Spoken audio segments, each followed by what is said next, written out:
Hello everybody, welcome to Afraa skitchen. இன்னைக்கு நம்ம என்னோட ஸ்டைலில் ஒரு அருமையான மீன் குழம்பு செய்ய போகிறோம். அதை எப்படி செய்யலான்னு பார்த்துடலாமா? Let's make the delicious fish curry in our style. அதுக்கு தேவையான இன்க்ரீடியன்ட்ஸ் பார்த்துருங்க. ஃபஸ்ட்டு இன்றைக்கி நான் இதில் யூஸ் பண்ணியிருக்க புளி என்னதுன்னு பார்த்தீங்கன்னா குடம்புளி. அது கேரளா புளின்னு கூட சொல்லுவாங்க. அந்த குடம்புளியை நம்ம தண்ணியில் நல்லா வாஷ் பண்ணிவிட்டு 15 மினிட்ஸ் தண்ணியில் ஊற வைக்கணும். இன்க்ரீடியன்ட்ஸ் ஒரு அளவுகோல் பார்த்துடலாமா? 2 குழிக்கரண்டி எண்ணெய், தாளிக்க தேவையான கடுகு, சீரகம், வெந்தயம், 2 பல்லு பூண்டு பொடிசாக நறுக்கிறது, ஒரு குத்து கருவேப்பிலை, தேவையான உப்பு, 2 தக்காளி, 2 வெங்காயம் நறுக்குனது, 1 டேபிள் ஸ்பூன் மிளகாத்தூள், நம்ம வீட்டிலையே வறுத்து அரைச்ச குழம்பு மசாலா, 2 டேபிள் ஸ்பூன் தனியா பொடி, அரை மூடி தேங்காய், 2 முருங்கைக்காய், ஒரு சின்ன சைஸ் மாங்காய், அப்புறம் பச்சை மிளகா, 3 பச்சை மிளகா, ஒரு கை நிறைய மல்லியிலே பொடிசாக நறுக்கினது. இப்போ நம்ம ஒரு மிக்ஸி ஜாரில் தேங்காய் தனியா பொடியை ஒரு ஃபைன் பேஸ்ட்டாக அரைச்சி எடுத்து வச்சுக்கணும். அதுக்கப்புறமா ஸ்டவ் ஆன் பண்ணி ஒரு பேன் வச்சு அதில் நம்ம எடுத்து வச்சுருக்க 2 குழிக்கரண்டி எண்ணெயும் பேனில் ஊற்றணும். எண்ணெய் சூடான உடனே நம்ம தாளிக்க வச்சுருந்த கடுகு, சீரகம், வெந்தயத்தை போடணும். கடுகு நல்லா பொரிஞ்சதும் கருவேப்பிலையை போடணும். கருவேப்பிலை நல்லா பொரிஞ்சதும் நறுக்குன வெங்காயத்தை போடணும். வெங்காயத்தை நல்லா பொன்னிறமாகிற வரைக்கும் எண்ணெயில் நல்லா வதக்கணும். வெங்காயம் சீக்கிரம் வதங்க ஒரு சின்ன டிப்ஸ், கொஞ்சம் சால்ட் ஆட் பண்ணால் வெங்காயம் எண்ணெயில் சீக்கிரமாக வதங்கிடும். இப்போ நம்ம நறுக்குன பூண்டு பல்ல போடணும். அது நல்லா வதங்கினதுக்கப்புறமா 2 டீஸ்பூன் மிளகாத்தூளை போடணும்.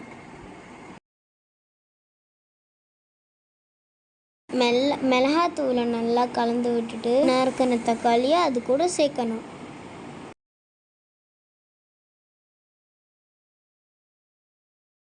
தக்காளி நல்லா எண்ணெயில் வதங்கணும். தக்காளி நல்லா வதங்கின உடனே 3 பச்சை மிளகா போடணும். ஒரு சிட்டிகை மஞ்சத்தூள்,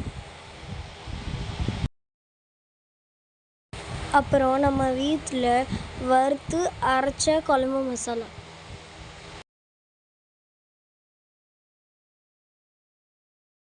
எல்லாத்தையும் சேர்த்து கலந்து விட்டுட்டு எடுத்து வச்சிருக்க முருங்கைக்காயை நல்லா அது கூட சேர்த்து எண்ணெயிலே வதக்கணும்.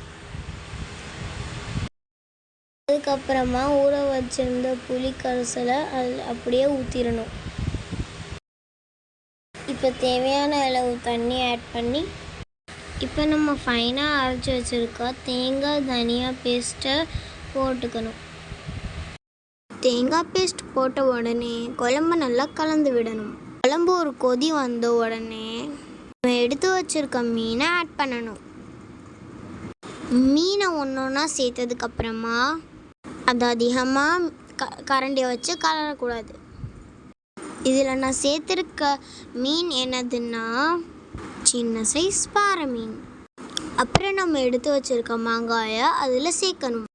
இப்போ குழம்பு மூடிட்டு லோ ஃப்ளேமில் வச்சுட்டு 10 மினிட்ஸ்க்கு அப்புறம் எடுத்து மல்லி இலையை தூவி இறக்கிடணும். Let's taste.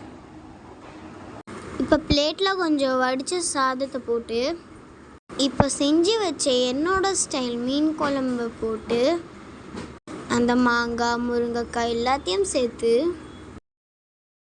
என்னோட ஸ்டைலில் பண்ண ஃபிஷ் ஃப்ரையையும் எடுத்து வச்சு நல்லா சாதத்தோடய பிசைஞ்சு